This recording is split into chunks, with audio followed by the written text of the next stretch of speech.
You're listening to the Madness4life News Podcasting Network with your host, Matt Maldonado. Now get ready for the news.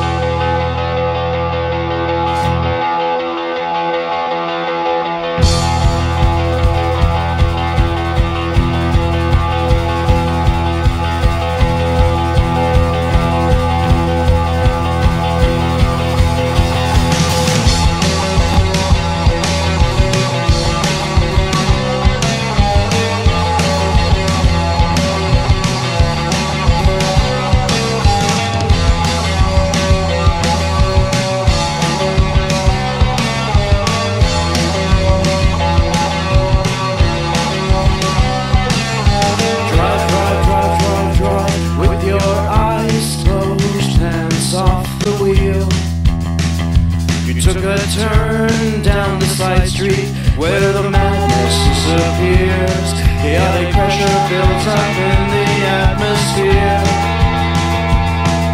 But after a short while the English becomes numb.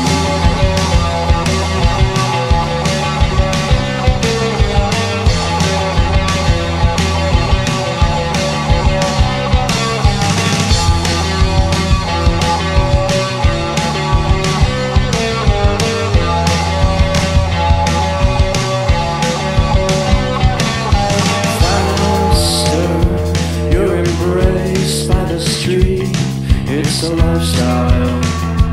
As you shout, your lungs bleed, and though you feel medically sound, the perforating echoes bounce right off the ground. But after a short while, the anguish becomes numb.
Welcome, ladies and gentlemen. My name is Matt Maldonado here in FEMA Region 9 in Las Vegas, Nevada. This is Madness4life News, the podcast version of the show. This is the Saturday edition, June 30th, 2012. What you've just heard is Close to Modern. Stay. You can actually do free downloads at closetomodern.bootcamp.com. You can follow them at Facebook, Twitter, MySpace, YouTube, and other links that I'm going to post below this video. I'm going to be getting into what's been going on with me for the week, what happened with me and the show with Close to Modern, as well as talked about Obamacare throughout the entire broadcast of this show. I'm going to be with you for the next 45 minutes to an hour. Supreme Court in favor of Obamacare. Issa confirms Fast and Furious wiretaps. Michael Moore celebrates Obamacare law-written insurance companies. Oh yeah, you can actually see it on Infowars.com. He was on MSNBC. He was just in this love fest of the insurance law of Obamacare. It was just really weird. The Obamacare Precedent, the Second Amendment is next. They will start to dismantle the Second Amendment to take your guns away and take your property away. So that's the next step. So let's get into this first right now. The Beauty Bar and the show. Well, the show went pretty good with Close to Modern.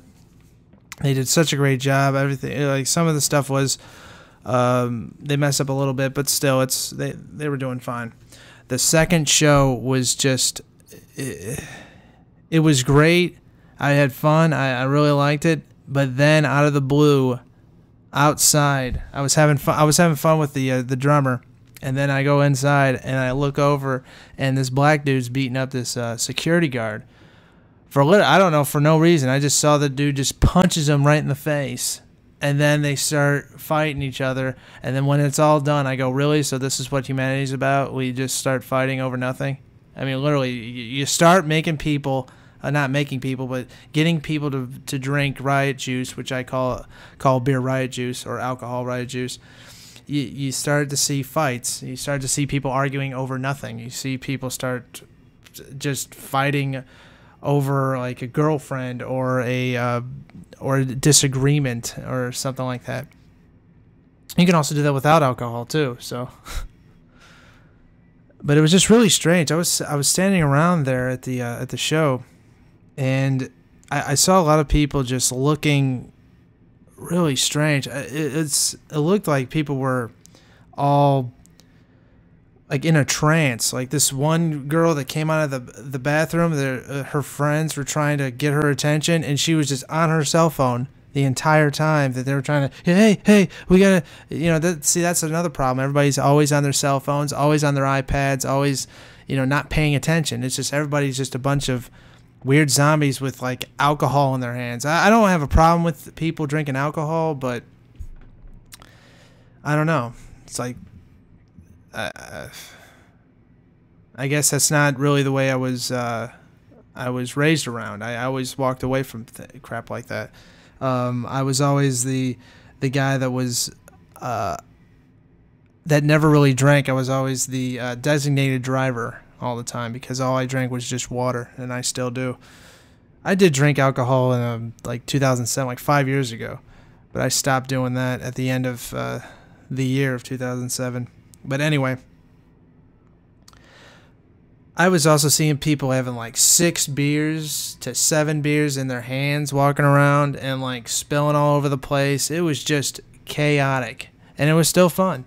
So, that's people are having fun and stuff like that and chaotic. And, I thought my humanity was gone, but I guess, you know what? I think it's kind of looking up. But people are waking up to this evil and still partying for some reason. But anyway, Supreme Court's in favor of Obamacare. Supreme Court rules in favor of Obamacare. Kurt Nebo reports on Infowars.com. This was on June 28th. This was 2 days ago. This is when they ruled it. And they literally admit that yes, there's going to be death panels. Oh, yes, you're not going to be seeing a doctor for 18 months. Oh, yes, you're not going to, then you have Michael Moore up there just loving every bit of it. Oh, this is such a, like he almost cried. I could see him in his face. He's like, this is so good. Oh, this is so great. Please give me Obamacare. It's going to be really good for us. Oh, yes. Yeah, especially when you're on a death panel and they have to think like, we have this minor surgery. Do we really need to keep him alive? No, let's just murder him. It doesn't really mean they're going to pay their premiums anyway, so let's just kill him. Well, he has a 9-to-5 job every day. This doesn't matter. In a victory for the New Deal, bastardization of the Constitution, the Supreme Court has ruled that government can mandate at gunpoint that Americans buy monopolized health care insurance, even though it's not the law, but now it is the law. It's the same thing as like they did with when you had to get insurance for cars. Like if you bought a car and you had a license, I think it's like when you had a license, you had to get insurance, because that's what happens here in Nevada. You need to get insurance once you get a license, and that's illegal. I don't know where the heck the law is, but hey, the insurance companies say you need to have a license, and in order to, well, I understand you need to get a license in order to have insurance, but why the heck make people get insurance when it's their choice? You don't need really insurance when you have an insurance companies that don't pay it.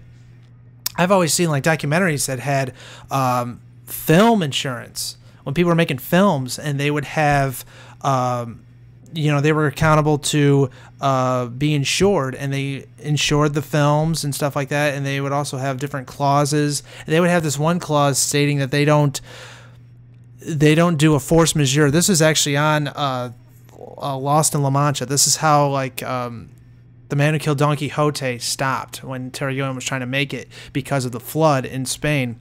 They said, we don't do a force majeure. What's a force majeure? A force majeure is a disaster from God, where he would destroy your equipment from a godlike rainstorm or flood or something like that. It's like, well, that's the reason why they're put there in the first place, to pay for that. But instead, the insurance companies find a way to put it in their clauses to say, listen, we don't cover for this, this, this, and this. You have to include it in your package, something like that. So with this Obamacare, it's just like, listen, you're going to be in death panels. You're going to be in front of a committee. You got to talk to them. It doesn't matter if you are sick and dying. It doesn't matter. You just need to go on your way, just like what happened with Paul Joseph Watson. I was talking about it on InfoWars, on the Alex Jones show, saying that he couldn't get a doctor for what was it? It was 3 months. I think he said 3 months. It's just ridiculous. Even though he had the money to go to a private doctor, he couldn't do it. I had a chest cold, and the chest cold took me about, I would say, 2 days to get over, just 2 days. And it was pretty bad too. I was passing out. I almost wanted to throw up. I couldn't eat solid foods. It was really bad. But anyway, the Supreme Court upheld the healthcare law today in a splintered, complex opinion that appears to give President Obama a major victory, reports USA Today.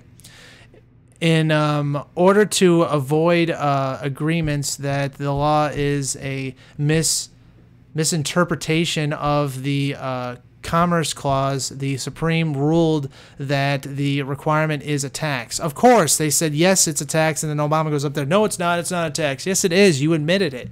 And the insurance company goes up there and is like, yeah, you know what, we did write that. We wrote that. Okay, where's the law? It doesn't matter. We just wrote it. It's the law. Well, even though the Constitution gets rid of a law like that, but hey, that's okay, because we want criminals in charge, and we want all these total mafia scum just running everything and saying, hey, you need to have mandatory health insurance. It's total socialism, total communism. It's just saying, listen, you do it or else. You're going to get $25,000 fines. You're going to go to jail. If you don't get it, even when you get out of jail, you have to go back in there to get a 46 cents an hour job in prison in order to pay a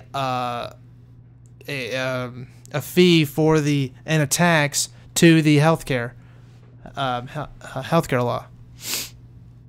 It's just going to keep getting worse and worse and worse. And when Mitt Romney comes aboard, it's going to be getting even worse. I don't even know why the heck even libertarians would even go to Romney after this. Why would you want to? They're the same people. Are we really that gullible? Oh, well, Obama's bad. He's really bad. Yes, but they work for the same people. They work for the same global bankers that control the country now. All right. Continuing here, I'm going to try to get through all this. I don't know if I can, but I'll try to. If I can't go through all this, the whole article is on Infowars.com. You can just type in Supreme Court rules in favor of Obamacare. Justice, all right, let me continue. Justice Anthony Kennedy, who held the court's swing vote, dissented. Reading from the bench, Kennedy said he and 3 conservative judges believe the entire act before us is invalid in its entirety. Polls conducted prior to the landmark vote induct most Americans do not favor the law. Of course not, because most Americans know it's going to be a big tax. Most of them are going to go to jail. This is why they want to do this, in order to implement slave labor. That's the whole purpose of this, is to put you all into slave labor, into FEMA camps, which we already know. Today's ruling is important because it is the first time in history that the federal government has required citizens entered into contract with private companies, which is illegal, by the way, and the fact that the law can be neglected and get rid of because of the Constitution. But hey, no taxation without representation, because it doesn't represent the people; it represents the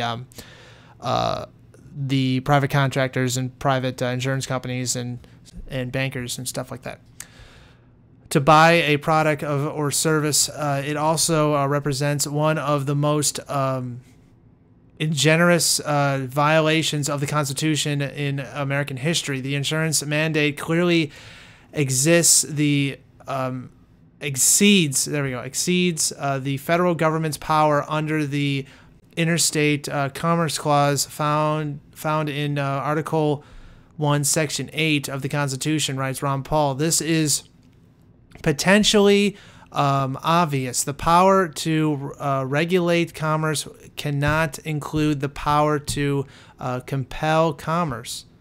Those who claim otherwise simply ignore the plain meaning of the Constitution, because they don't want to limit federal power in any way. The Commerce Clause was intended simply to give Congress the power to regulate foreign trade, of course, but now they don't have any power. They have an 8% approval rating, maybe even less than that.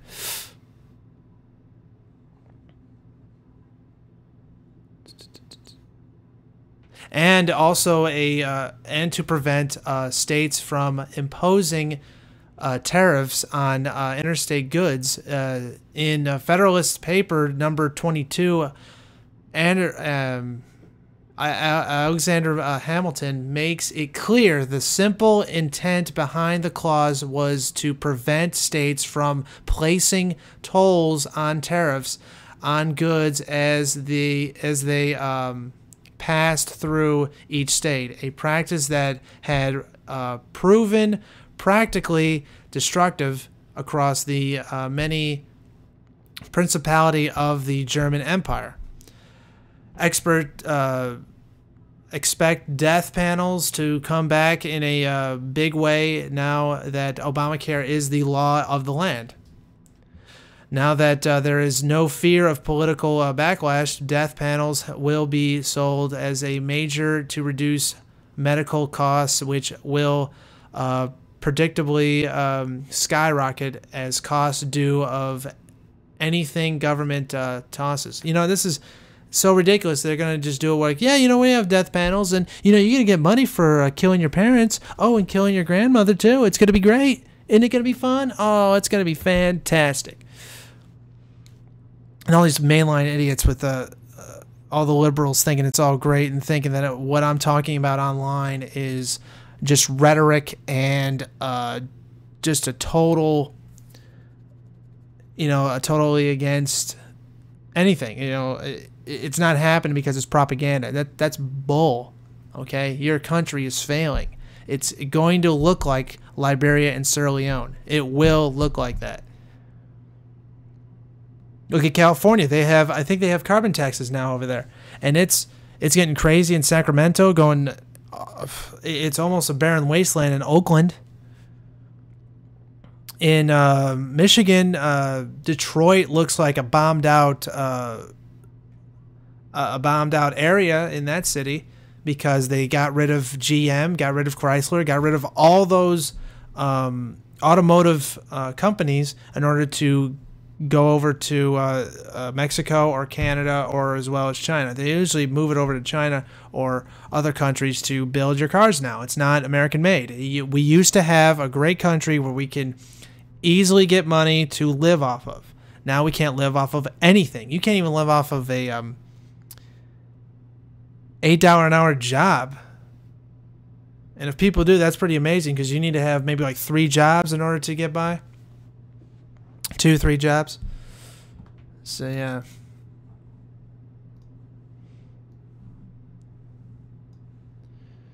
All right, I'm going to move on here to the Issa confirms Fast and Furious wiretaps.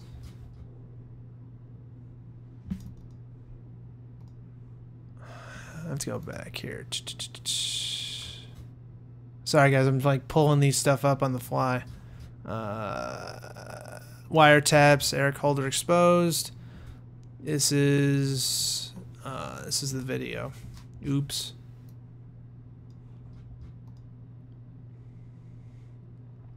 There it is, confirms from Kurt Nemo. Issa confirms Fast and Furious wiretaps. From Kurt Nemo on Infowars.com. This was yesterday on the 29th of June.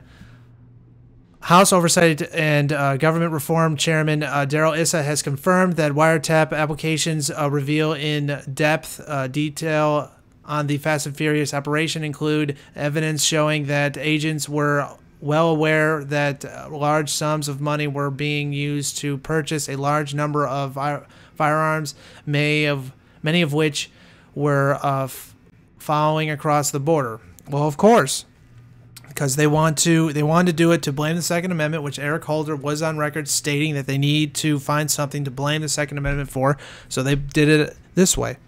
They sent most of the guns over to Mexico to destabilize Mexico even further with the cartels and even have more war over there. Anyway, continuing here. Roll call reports today that Issa released details concerning the wiretaps in the House. His disclosure is protected by the speech of or debate clause in the Constitution, which offers immediate for congressional speech on the floor. According to Darrell Issa's letter sent to Maryland Democrat Representative Elijah Cummings on May 24th, not only did ATF officials know about the purchases, they oversaw actually by straw purchases and ended their surveillance without interdicting the guns, like trying to grab them. I was trying to say that word, couldn't do it. Sorry. No, of course not. They're not going to do that. It's because it's a thing of interest. They go, interesting. Now we can use something to blame the Second Amendment for. Let it go. What do you mean let it go? It doesn't matter. Let it go. Well, for them letting those guns go, an agent got killed for that. But hey, that's okay, because they want to have a huge type of ordeal in the Oversight Committee where the Democrats are arguing with the Republicans and saying, yeah, we shouldn't really do that. We shouldn't really hold him in contempt of court and put him in jail. And then he'll say, well, you know what, Bush was also involved. And they go, don't say that, because we're going to get in trouble because we're a part of it. Iran-Contra. Yes, you were. Although ATF was aware of these facts, no one was arrested, and ATF failed to be approached the straw purchases.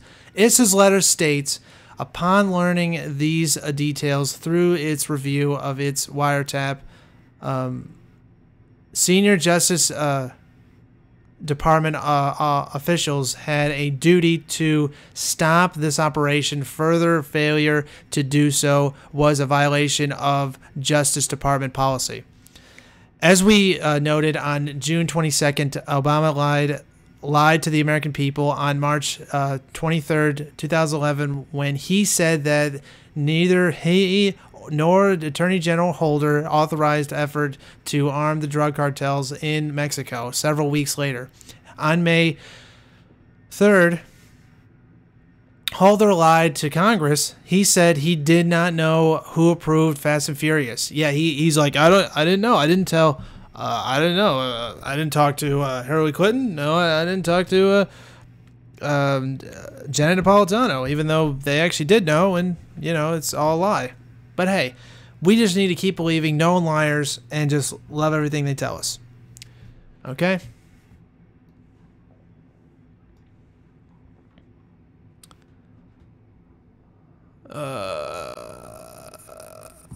I just missed my spot. My fault here, guys. Let me try to do this. He did not know who approved Fast and Furious. He also lied when he said he probably heard about Fast and Furious for the first time over the last few weeks.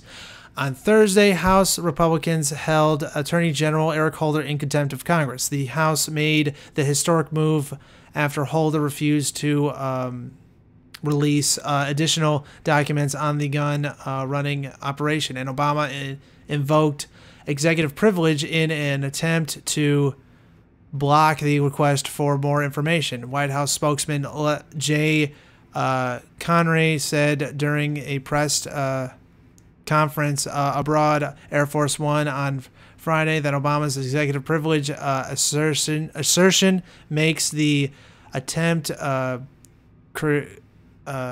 caredation and any criminal investigation effort. Yeah, because they wanted to block it, because the more comes out, the more down the rabbit hole they're going to go. This is going to go as far as, I would say, the start of George W. Bush, his presidency. I think it would probably be the second term, I believe. So let's continue here. The weapons were responsible not only for the murder of federal agent Brian Terry, but also countless Mexican caught up in the drug cartel war, because it's still continuing over there in the border of, look at my map here. I think it's in, there it is. Yeah, in between from El Paso, Texas, and was it Juarez? It's in the border of the Rio Grande, from the border there. And it's just murder all over the place. It's just total bedlam. People are getting hung from bridges and stuff like that. It is just chaos. But hey, we have to continue the drug war, not legalize it. Because when you keep it illegal, then the prices keep going up and everybody keeps getting rich off of it. Once you legalize it, then the drug dealers don't have to be going in their pimp cars every day and acting all tough. But that's all right. Members of Terry's family have accused the Obama White House of lying and hiding something. On Friday, a news article on the Wiretap application was posted on the Roll Call website. Roll Call, however, was down, and we found the story on a blog. Martinez reports. We have posted the article here, which is on Infowars.com, which says bombshell Fast and Furious secret wiretaps revealed. You can actually listen to all the conversation there. And Infowars. That was yesterday. So let's go back. The next one is the Michael Moore celebration. Oh yes, where the big guy literally just starts almost bursting into tears with joy. I mean, he was just in a total love fest of Obamacare. It was so sickening. Every time I see that guy's face, I just really want to throw up. I'm not talking about the fact that, oh, he's ugly. It's just, no, it has nothing to do with that. The man is a sickening creature. The guy that is such a hypocrite. I'm against all these corporations screwing people, but you know what? I'm actually for the corporations. It's like, what? You're a hypocrite. You're right. That's why I put my money in Halliburton stock, and, it doesn't really matter. Halliburton, the very people that literally do sex trading and drug trading and stuff like that with the UN and NATO, with also DynCorp and Halliburton do that, and he put money in that stock, but that's okay. Hey, they were also the contractors that literally imploded GM to move them into different countries as well, so they can build GM over there. when it was admitted that he did that after his Flint movie, Roger and Me. But hey, let's continue here. This is from Paul Joseph Lawson of Infowars.com. This was yesterday, Friday, June 29th, 2012. So-called anti-corporate crusader Michael Moore, which is ridiculous because the guy goes, I got $50 million. I don't have $50 million. But I make this much because of my films. Well, you promote your films, but yet you say you're anti-corporate, and then you say that people need to pay more money. Rich people need to pay more money when you're not going to get paid more money because you're exempt. Like Warren Buffett, like Ted Turner, like Rothschilds, like the Rockefellers, just like all the other rich people that are exempt. But that's okay. Just like Bill Gates and all of them. You know, it's all right. Reacted with glee to the Supreme Court decision to uphold Obamacare, despite the fact that the bill was written primarily by the very insurance companies Moore claims to oppose, which was in Sicko. I think I saw some of that movie, but I probably have to watch that movie again because it was him talking about the insurance company not even paying for the actual insurance, which is true because they don't pay the insurance. They make you pay some of it and they pay the rest. When it's supposed to be, they're supposed to pay the whole thing and you're supposed to pay payments on it. But hey, let's not do that. Let's not really look into actual real problems that are going on. Let's talk about Michael Moore all day, which I'm doing, so I guess I'm a hypocrite for that. Appearing on MSNBC's The Last Word with Lawrence O'Donnell. Not O'Donnell, it's O'Donnell. Yeah, it's O'Donnell. Whatever. Moore said the Supreme Court decision was a great victory and should be met with loud cheers throughout the country. Throughout the country. Despite the fact that the majority of Americans are against Obamacare. You can click that link, and it even says most Americans oppose Obamacare. That was in that's in Reuters. No, that's the Daily Beast reporting it.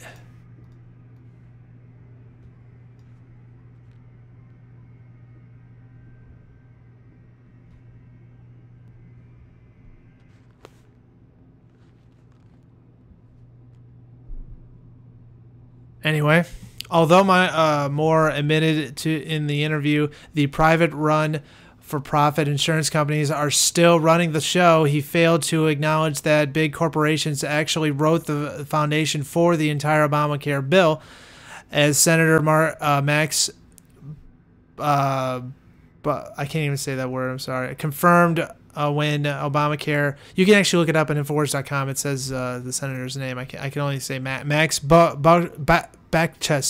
Sorry. Confirmed when Obamacare was passed, the genesis of the bill was an 87-page document which became the basis, the foundation, the blueprint from which almost all health care measures in all bills on both sides of the aisles claim. And who wrote that 87-page white paper? None other than Liz Fuller. Liz Fuller, who in the 2 years before the bill was passed, and while she was writing the foundation for Obamacare, was systematically,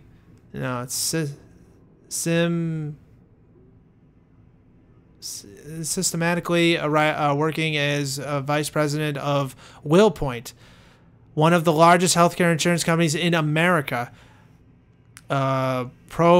Provisual thanked Fuller, that was Max, the senator, for being personally responsible for crafting Obamacare. Politico described her as a major player in getting the bill passed. So you can thank Liz Fuller for that, the way it was done. Especially when Nancy Pelosi hit that gavel down, but when they were voting and no one even read anything, it was in the middle of the night, and they're like, "Aha!" And she hit that gavel down with this really crazed and demonistic smile.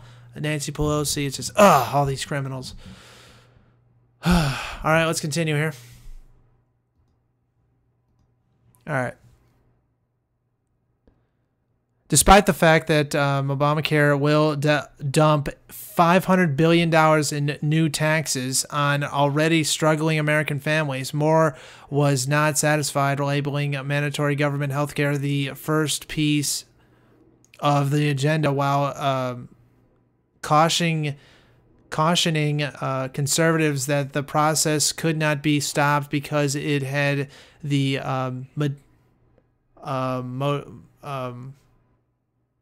momentendum. I can't even say that word. I can't believe it.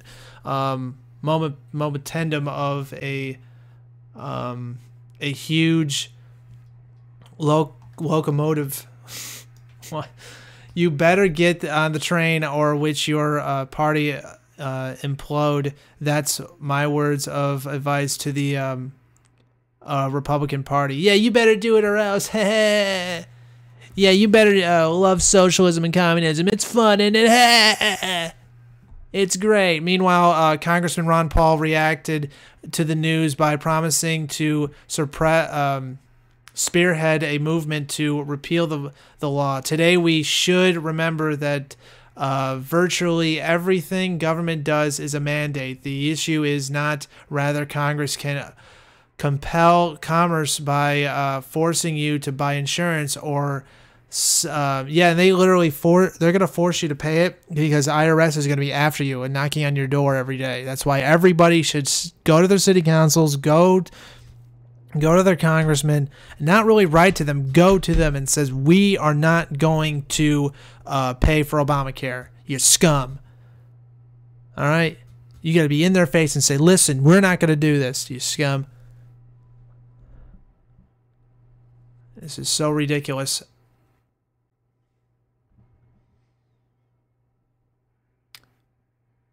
Or simply compel you to pay a tax if you don't. The issue is that this compulsion implies the use of government force against those who refuse. The fundamental hallmark of a free society should be the rejection of force. In a free society, therefore, individuals could opt out of Obamacare without paying a government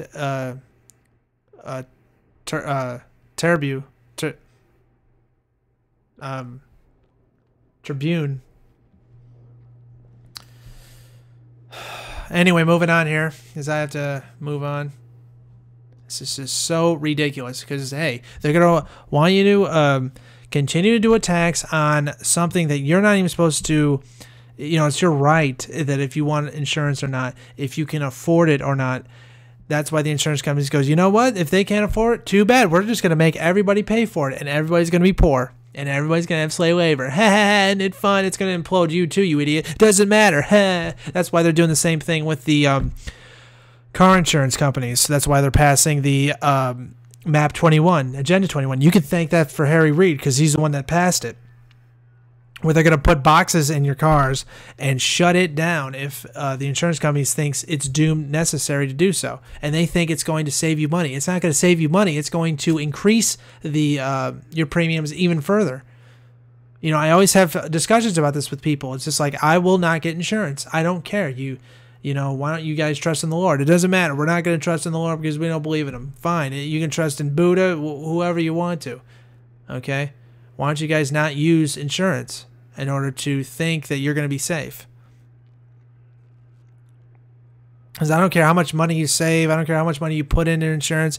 Insurance companies, what happens is the fact that if you get into an accident, if you get hurt, try to pay for it when you go to a hospital, they literally almost not pay it if it's a very serious problem. They literally make this whole ordeal like, oh, we can't pay it. Well, we put in like $50,000 into insurance companies, and maybe even more, maybe $150,000, depending upon the accounts that you put into. If it's full coverage or liability only with the car insurance companies, or with the other ones with full coverage with different types of things in it, or even house insurance for that matter. If you don't put flood insurance in there because it's a separate insurance that you have to pay for, then what happens is you have to pay more in premiums in order to fix your house. So it's just total lunacy.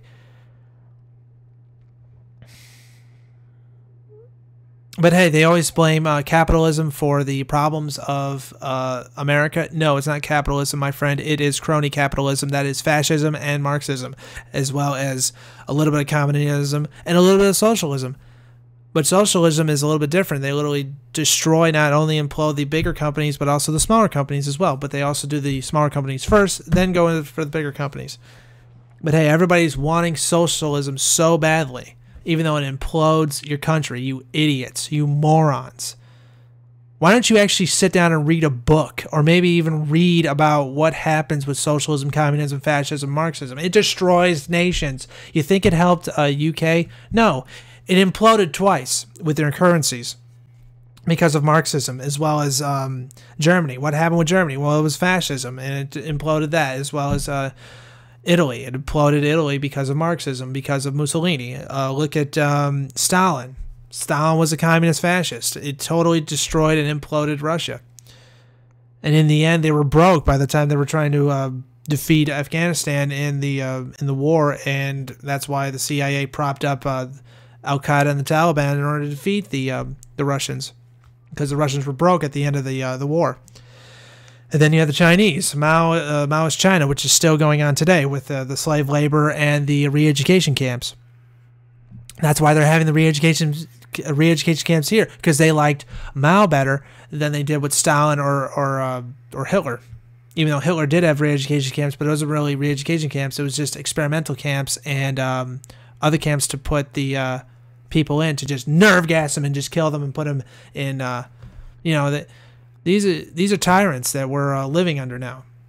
And that's why history repeats itself. We don't learn anything from history anymore. It's just, or we just don't really learn actual history that actually has happened, because they try to turn it all around to have their own agenda, which is very true. My cousin even told me about that, because I also saw that too in the History Channel, and also in other books, that it always changed. Like, nothing was actually true to fact. You had to go to ones that were actually older books that actually had the facts of different history. But anyway, I'm digressing into other subjects here. So let me go to the last but not least thing here.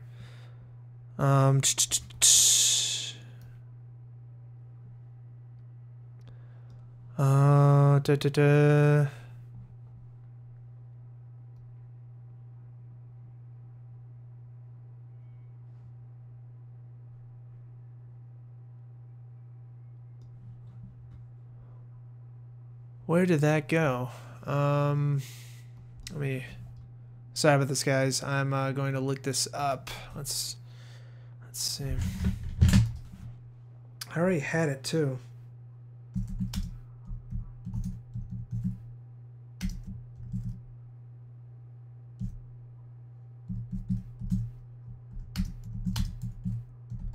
Because the next thing on the agenda is going to be the Second Amendment they're going to take away. Oh, yes, they're going to try to implement so many things for gun bans. And I had this one guy arguing with me about, like, they don't do that. It's all propaganda. Really? Why don't you look this up? Look this up. I sent him, like, 18 articles. Oh, so really your only argument is from news clips and or just different rhetoric. And it's like, what? No, this is actual fact. They actually admit that they want to do gun bans. This is not a debate here. This is not debatable here. But hey, you just can't convince the idiots. Just can never convince the morons. But hey, they think they're on their power trips, and they love it so much, and they think it's going to help them, and they think that what they're doing is good, and them for helping Obama, and they think it's going to be really good. Here it is right here from Kurt Nemmel on Infowars.com. This was yesterday. The Obamacare predicts the Second Amendment is next, because they're going to take the Second Amendment. It's not predicts. It's a different word. I just couldn't say it. My bad. Now that a government employees is black robs have upheld Obamacare and shifted complex over to thugs at the IRS, because the IRS is going to go over to your house and take all the stuff and say, hey, you can't pay for it? Fine, we'll take your house. Where's the law? Doesn't matter. We're going to take everything. Take everything from everybody. Everybody's going to be poor. Even the rich is going to be poor. So get ready. And they want a civil war, and they want people to fight amongst each other, and then the offshore bankers are going to sit offshore and watch you guys fight it out. But hey, I can't say anything about that. I'm not supposed to be upset. I'm supposed to love it and go get a job and actually not get ever live off of the money that I get paid. I don't mind getting a job, but I would rather get paid what the job is worth, not what the government claims it to be worth, okay?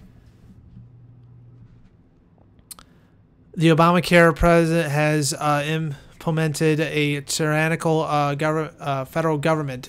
Gun Owners of America notes that the law requires the medical information of all Americans to be entered in a database, and argues that this will be used against legal gun owners. Exactly. Oh, you have a gun. That's interesting. We can't give you coverage now. Why not? Because, we can't do that. That's violence. You cannot protect yourself. You need to bend over and just, submit to government and submit to the thugs, because, it's good. If you see your wife or your daughter or anyone getting raped, you have to stand there and watch. You cannot fight them. If you fight them, the cops will grab you, they will arrest you, and they will make you watch. Because that's the way this is going to be. That's the way it's going to be. And it's just going to get weirder when Mitt Romney hits office. So let's continue here. Centralizing these medical records will allow the FBI to troll a list of Americans for ailments such as post-traumatic stress syndrome, PTSD, to deny them their gun rights in the same way that the Veterans Administration had already denied more than 500,000 veterans their right to bear arms. GOA writes, PTSD is only the beginning. There are any number of medical conditions the government will ultimately consist in order to restrict gun ownership. Medical care providers now routinely ask patients if there are guns in the home, and this information is added to medical records. In Tennessee, legislators were so considered by this prospect, they introduced House Bill 2672 in January. It prohibits healthcare providers from asking if a patient or their family members owns, possesses, or stores a firearm or ammunition unless the projectioner is in good faith believes that the inquiry is relevant to the patient's medical care or safety, or to the safety of others. Unfortunately, the bill failed to make it out of a judiciary subcommittee in March. They shouldn't even do that anyway. It's already on the books. But hey, we have to pass more laws in order to not allow doctors to ask patients, oh, do you own a firearm? Who cares? I'm dying here. Who cares? It doesn't matter if you own a firearm or not. It should not matter. But hey, they just want to keep putting tariffs on people and keep putting out the law that's illegal.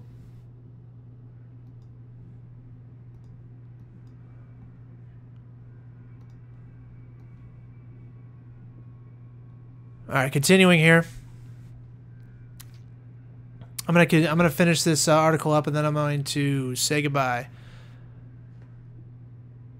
Where was I? The government continues to concoct excuses to deny gun ownership for medical reasons. In October, for instance, the Justice Department sent letters to federally restricted and licensed gun dealers instructing them not to sell guns and ammo to medical marijuana card holders. Because, hey, medical marijuana is so lethal. I mean, it could kill. even though on average it doesn't even give you accidents, it actually makes you more. It helps out with your body and stuff like that. It makes you more aware and stuff like that. And that's how far I'm going to go with that. Any person who uses or is addicted to marijuana,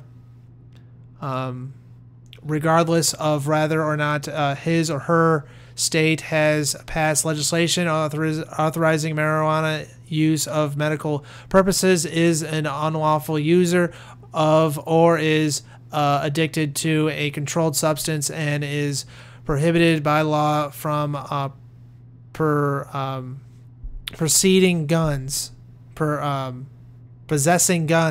or ammunition. Author Herbert, assistant director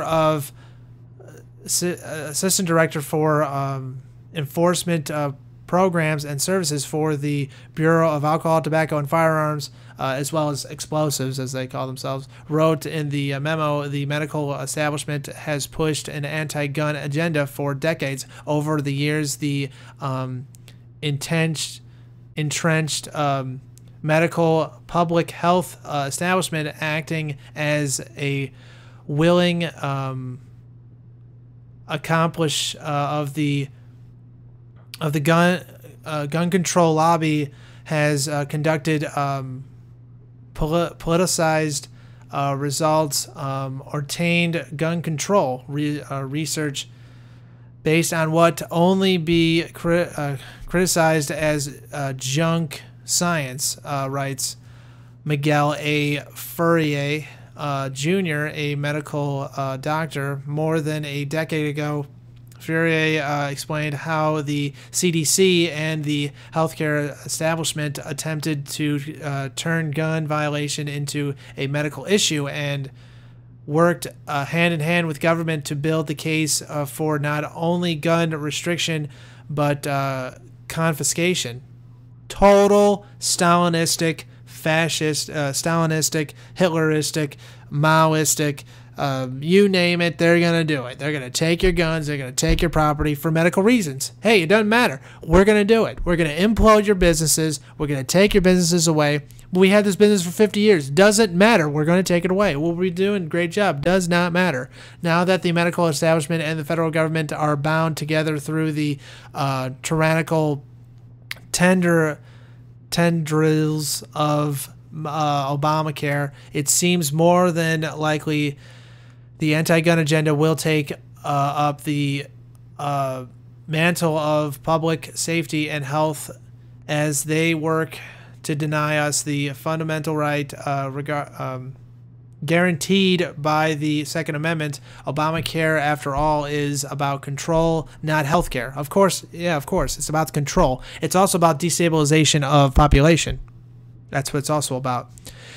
A control freak federal government is determined to macro-manage every aspect of our lives. In order to successfully do this, it must disarm the public and ensure that a resistance is indeed futile.